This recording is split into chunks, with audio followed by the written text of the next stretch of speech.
Quando foi a última vez que você ficou debaixo de uma chuva? Você consegue lembrar-se? A nossa reação quando a chuva começa e nós estamos num espaço aberto é correr para encontrar um abrigo.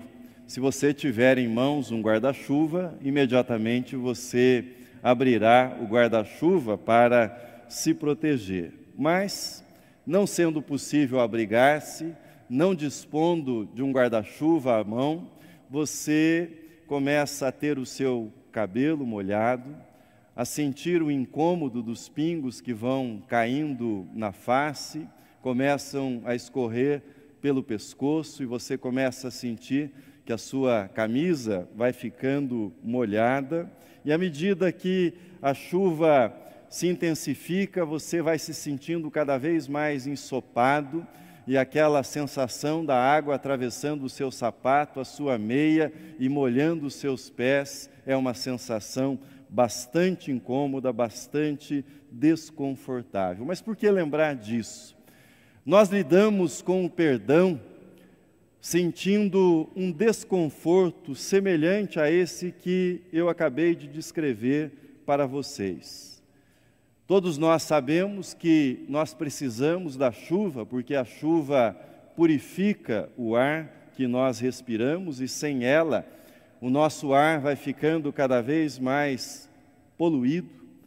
Nós também sabemos que nós precisamos do perdão, porque é o perdão que purifica o nosso coração, purifica a nossa alma. Mas, quando do céu, da graça de Deus, começam a cair os primeiros pingos, e a nossa face é tocada por eles, nós imediatamente buscamos um abrigo e dizemos para Deus: Senhor, eu já entendi, isso já é suficiente, eu não preciso de uma chuva inteira de perdão. Essas gotas são suficientes.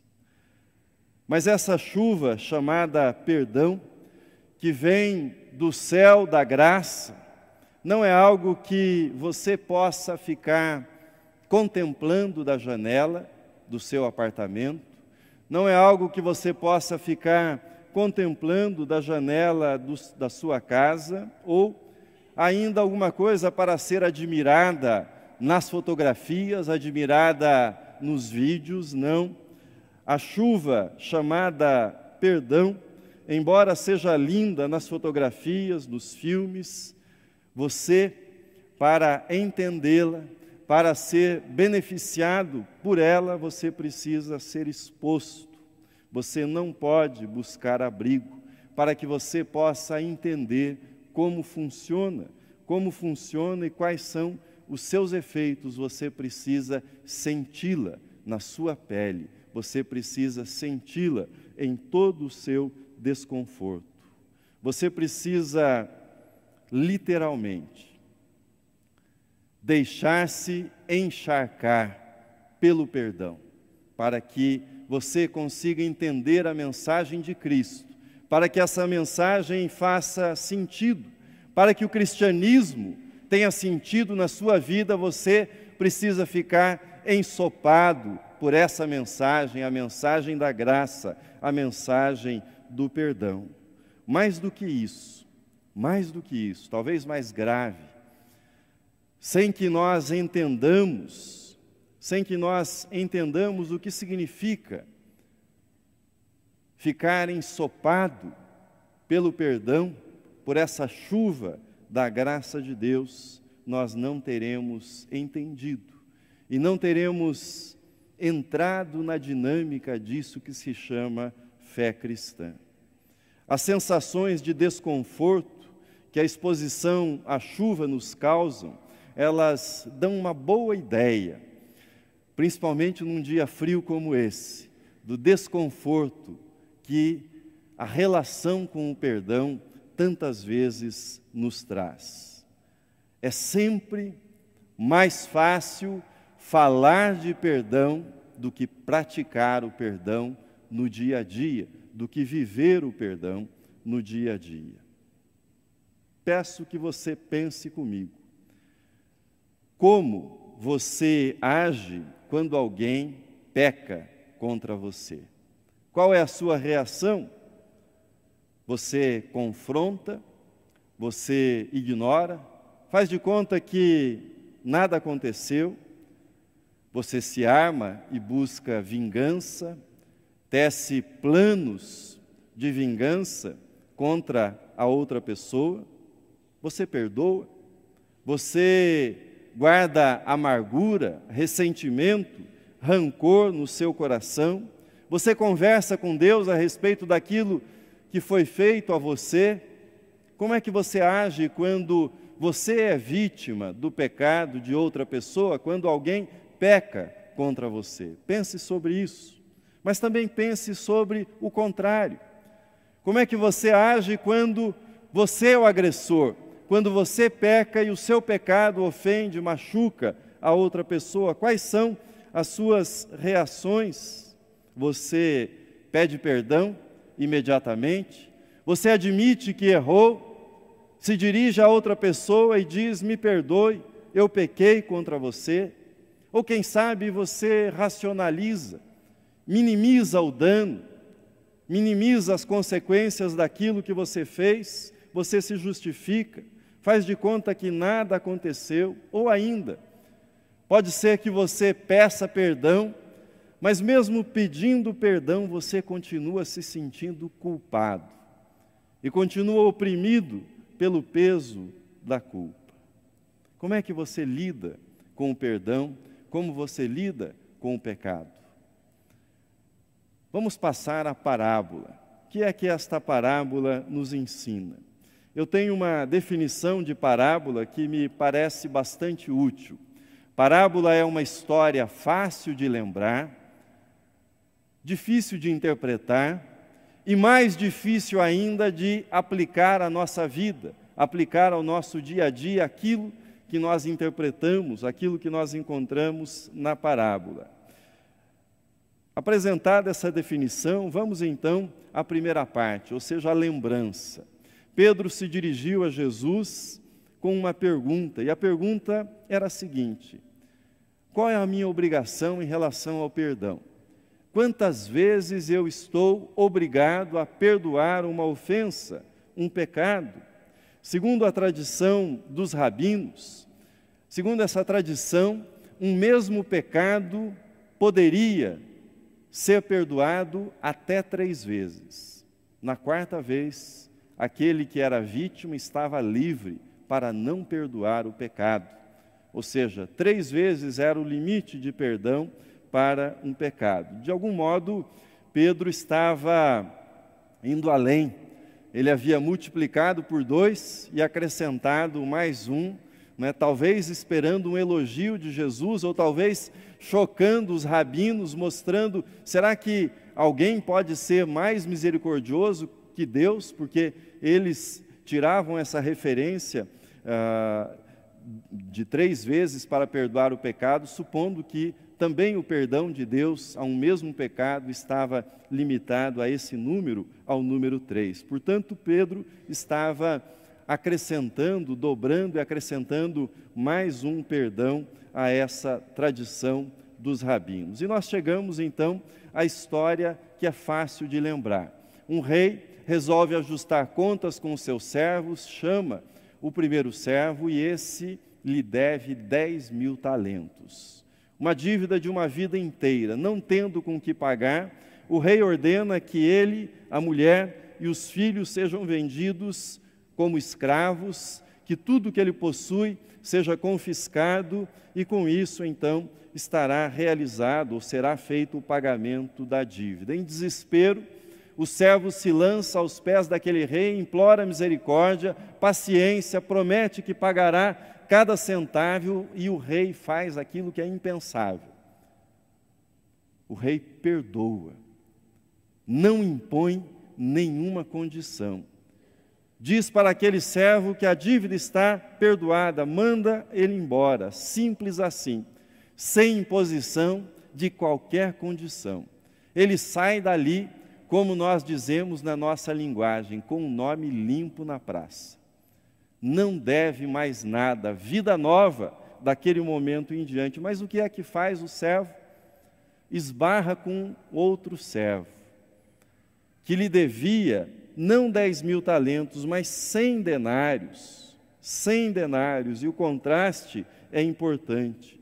A dívida daquele primeiro servo era uma dívida de uma vida inteira, mais do que uma vida, uma dívida que ele nunca conseguiria pagar. A dívida do seu companheiro era a dívida de um dia de trabalho, dinheiro que cabia no bolso, dinheiro que poderia ser levado na carteira. Veja como o comentarista Barclay ilustrou isso. O texto está na projeção. Ele diz assim, fazendo a comparação de um modo visual: se as dívidas fossem pagas em moedas de meio centavo de dólar, a dívida de 100 denários se podia levar no bolso. A dívida de 10.000 talentos precisaria ser levada por um exército de umas 8.600 pessoas. Cada um com um saco de moedas de meio centavo, de uns 30 quilos de peso. E partindo a 1 metro de distância, formaria uma fila de quase 9 quilômetros. Dá para enxergar o tamanho da dívida nessa imagem que ele constrói. E a comparação entre uma dívida e outra. O devedor perdoado age com crueldade, com maldade, e lança o servo devedor na cadeia. Os amigos ficam revoltados, levam ao conhecimento do rei, que o manda chamar, cancela o perdão, e ele é lançado também na prisão, e chamado de servo malvado, de servo incoerente. Essa é a parábola. Agora, como Jesus introduziu essa parábola? Veja o primeiro versículo, o versículo 23 da parábola. Assim disse Jesus: por isso o reino dos céus é semelhante a um rei que resolveu ajustar contas com seus servos. Essa é uma história, uma parábola contada por Jesus para explicar, para esclarecer, para elucidar como funciona o reino de Deus. Quais são os princípios que devem reger a vida do cristão, a vida da comunidade cristã e os relacionamentos que os cristãos mantêm uns com os outros. Com isso, eu peço a sua atenção para o último versículo da parábola, o versículo 35, que está na projeção. Assim também meu Pai Celeste vos fará, se do íntimo não perdoardes cada um a seu irmão. Vamos voltar à imagem da chuva que eu sugeri para vocês no início. A água cai do céu, molha a sua cabeça, o seu cabelo, a sua face, escorre pelo seu pescoço, começa a molhar a sua roupa, chega até a sua pele e causa, então, a experiência do desconforto. Voltemos ao tema do perdão. Muito mais do que molhar a sua face, molhar a sua pele, quando Jesus usa essa expressão fortíssima do íntimo, Jesus está dizendo que esta chuva de perdão, ela precisa atravessar a nossa pele, ela precisa passar através das fibras, que nós chamamos de músculos, ela precisa atravessar o nosso esqueleto, os nossos ossos, e ela precisa chegar ao coração, ela precisa chegar ao íntimo do nosso ser, ela precisa chegar até essa dimensão que nós chamamos de dimensão espiritual da nossa vida. É isso que Jesus está dizendo quando ele diz: se do íntimo não perdoardes ao seu irmão, ao vosso irmão. Esta parábola, ela será interpretada de modo equivocado se nós raciocinarmos da seguinte forma: Jesus está sugerindo uma barganha com Deus. Perdoei ao meu irmão, tenho, portanto, o direito de requisitar de requerer que Deus me perdoe. Isso seria salvação pelas obras. A parábola, ela ensina pelo contraste, ela ensina pelo exagero.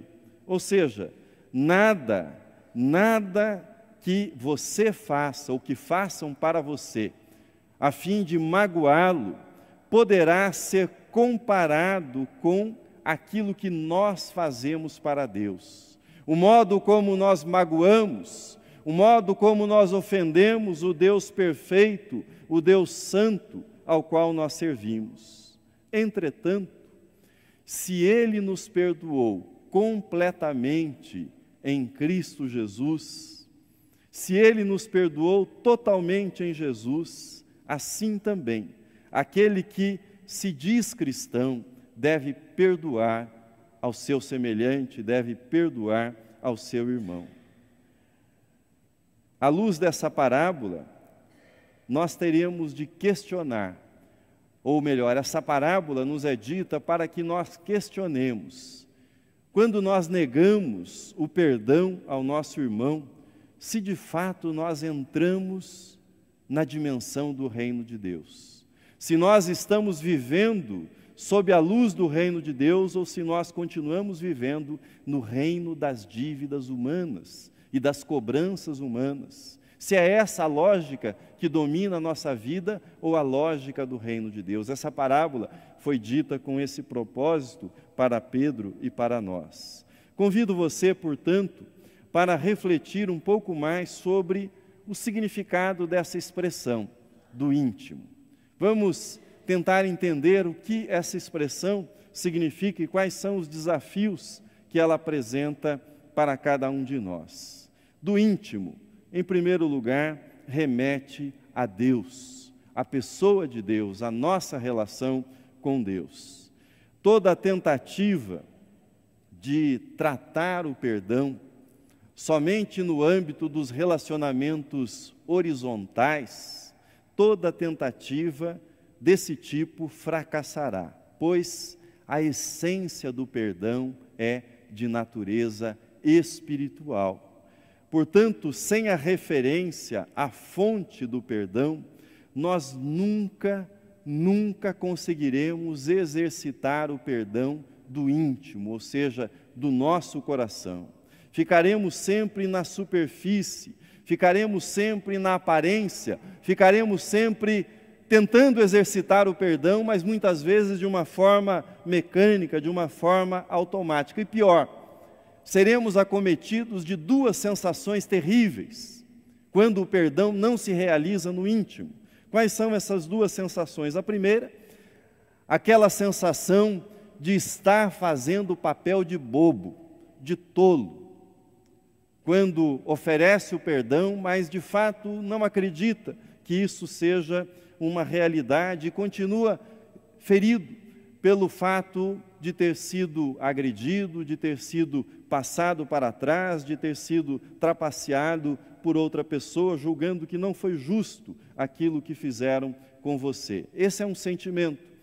O outro sentimento que muitas vezes nos acomete é: eu tenho que perdoar, afinal de contas Jesus disse que eu tenho que perdoar, então eu vou perdoar. E perdoo, da boca para fora. Mas interiormente eu continuo com a sensação de que eu sou um hipócrita, porque fez isso da boca para fora. Interiormente eu continuo nutrindo o desejo de revanche, o desejo de vingança. Nessas duas situações, o perdão, ele está na superfície, ele não chegou ao íntimo daquilo que nós somos enquanto filhos de Deus. O problema do servo da parábola era que ele esqueceu imediatamente daquilo que ele havia recebido, o perdão da dívida que ele não conseguiria pagar jamais, perdão que ele havia recebido, mas ele se lembrou daquilo que o seu companheiro lhe devia tão logo o viu. Ou seja, na essência da nossa dificuldade de praticar o perdão, de perdoar, está a falta de intimidade com Deus. Ou seja, nós nos afastamos de Deus muito rapidamente. Nós nos esquecemos daquilo que recebemos da parte de Deus e por isso, aquilo que nos fizeram, aquilo com que nos magoaram, toma uma proporção tão grande. E o perdão gigantesco que Deus nos ofereceu fica ofuscado, fica apagado, porque a nossa intimidade com Deus é pequena. Veja comigo o que escreveu C.S. Lewis sobre o perdão. O texto está na projeção. Ele diz: ser cristão significa perdoar o imperdoável, porque Deus perdoou o imperdoável em você. Eu imagino que você já tenha tido a experiência, em algum momento da sua vida, a experiência que é complicada, a experiência de mediar um conflito, de colocar-se ali como pacificador, como mediador, buscar a solução para duas pessoas que estão em atrito. Às vezes os pais precisam fazer isso na relação dos seus filhos, mediar um conflito entre irmãos. Às vezes o chefe é chamado a fazer isso entre os seus funcionários. Às vezes o pastor é chamado a fazer isso numa igreja, para mediar o conflito entre irmãos que pertencem àquela mesma igreja. Mas o que tenho observado é que, sob o ponto de vista cristão, nessas situações, é de pouca utilidade a chamada anamnese, ou seja, a recordação dos fatos, a rememoração dos fatos. Esse é um trabalho árduo, que muitas vezes é feito nessas situações de conflito, tentando uma conciliação.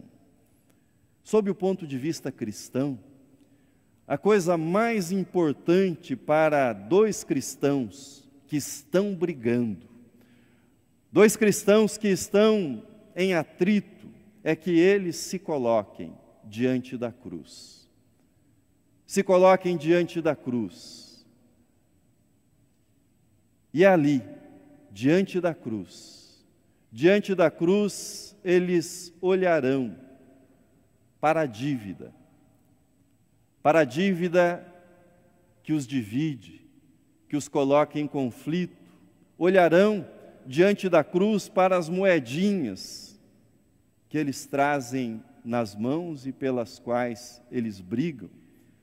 E ali diante da cruz verão que não querem perdoar alguns centavos de reais um ao outro, mas ali diante da cruz eles verão que foram perdoados nos bilhões, nos trilhões de reais, de dólares, de euros, por Jesus.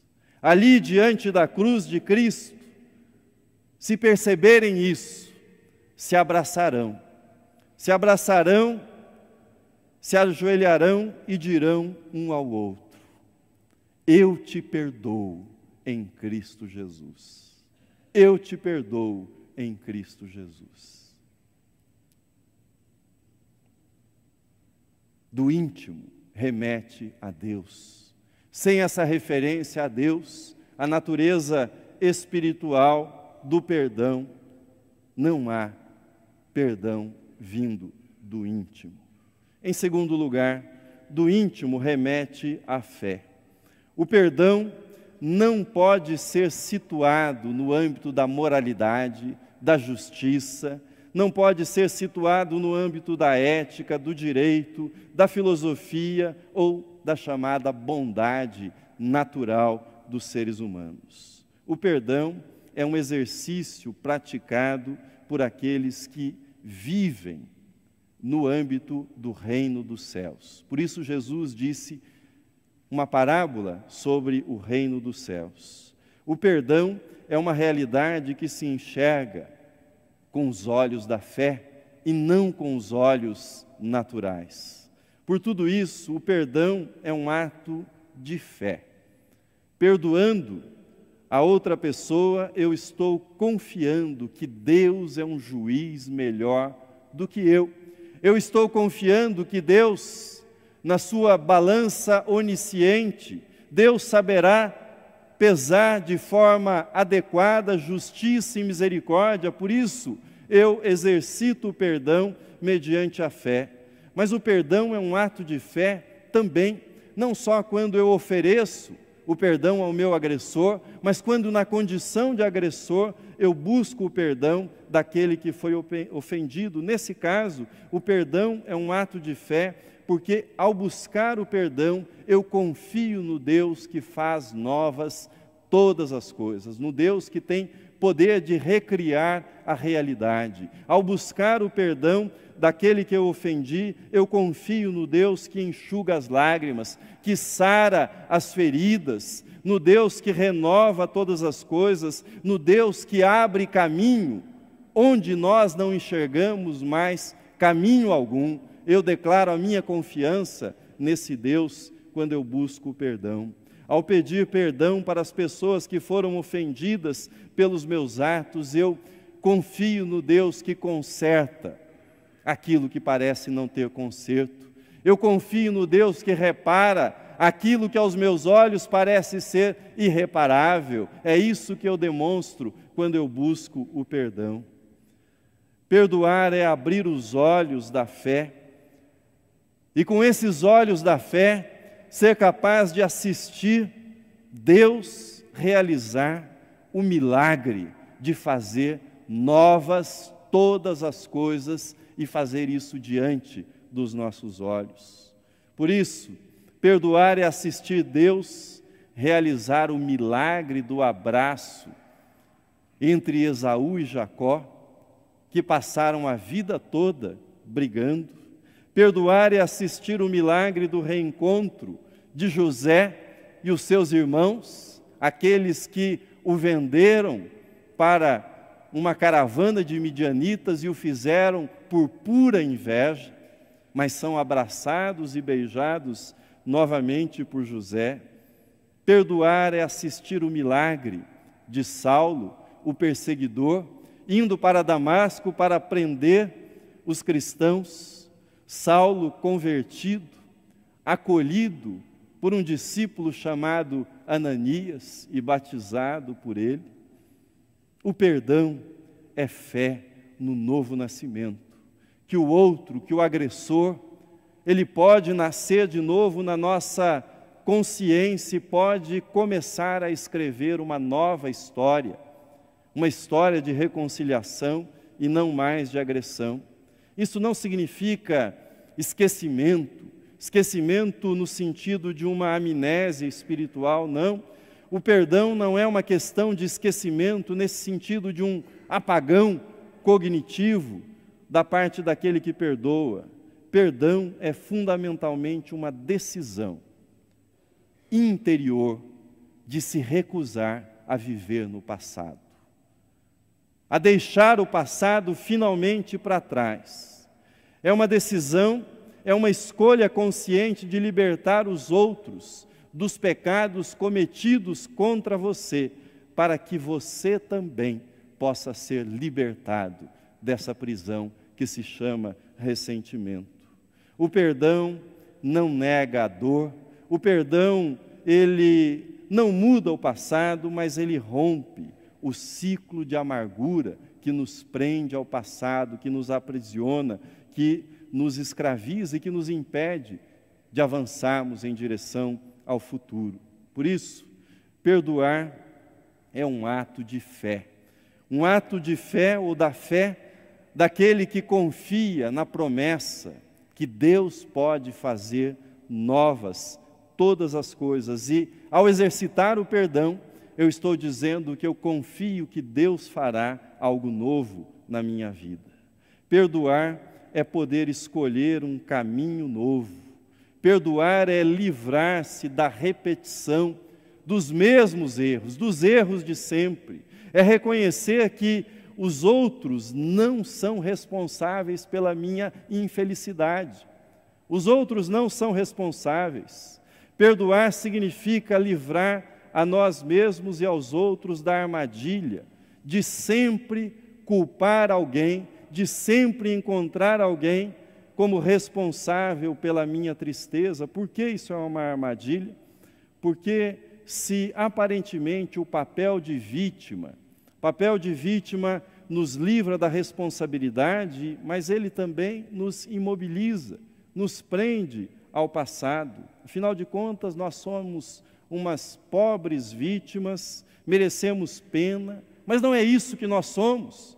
A palavra de Deus nos diz que nós somos filhos de Deus, e a nossa identidade deve ser moldada à luz da filiação divina, do caráter de Deus, do caráter perdoador que está impresso em nós. Por isso, perdoar é um ato de fé que faz com que aquele que perdoa, em resumo, diga o seguinte: Deus, eu entrego nas tuas mãos o meu passado e eu entrego o meu futuro.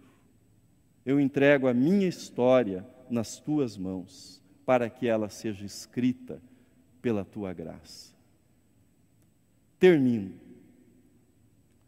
Uma das definições cristãs mais contundentes que eu já li a respeito do perdão foi escrita por Henry Nouwen. O texto está na projeção.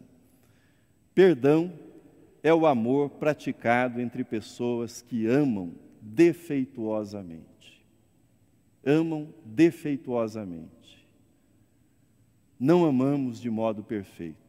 Se amássemos de modo perfeito, o perdão não seria necessário, ou pedir perdão não seria necessário. Não amamos de modo perfeito, por isso ferimos aqueles que estão ao nosso lado, na família, por exemplo. Não amamos de modo perfeito, por isso nós ferimos aqueles que estão arrolados como membros na mesma igreja a qual nós pertencemos. Não amamos de modo perfeito, por isso nós ferimos tantas vezes aqueles que dividem a bancada de trabalho conosco, porque nós não amamos de modo perfeito. Por isso nós precisamos aprender a perdoar, quando este for o caso, e precisamos aprender a pedir perdão, quando este for o caso. A mensagem de Cristo a respeito do perdão, ela nos lembra que, por mais que amemos uns aos outros, por mais que desejemos o bem para os outros, o nosso amor é um amor que tem falhas, é um amor imperfeito, é um amor que tantas vezes frustra, mas não só frustra, é um amor que tantas vezes fere o nosso irmão. Hoje é o dia de Pentecostes, dia que nós celebramos a vinda do Espírito Santo para nos reunir aqui como igreja, para habitar em nós, para fazer do nosso coração um coração novo. Por isso, eu quero terminar essa meditação nesta manhã, lembrando o que o apóstolo Paulo escreveu sobre o Espírito Santo e sobre a dinâmica do perdão guiada pelo Espírito Santo na vida do cristão. Convido você para ler comigo, a uma só voz, o texto que será projetado ali na tela. É o texto de Efésios, capítulo 4, dos versículos 30 a 32. Façamos a leitura a uma só voz. E não entristeçais o Espírito de Deus, no qual fostes selados para o dia da redenção. Longe de vós toda amargura e cólera e ira e gritaria e blasfêmias, e bem assim toda malícia. Antes, sede uns para com os outros benignos, compassivos, perdoando-vos uns aos outros, como também Deus em Cristo vos perdoou. Amém. Que esse seja o nosso Pentecostes. Amém.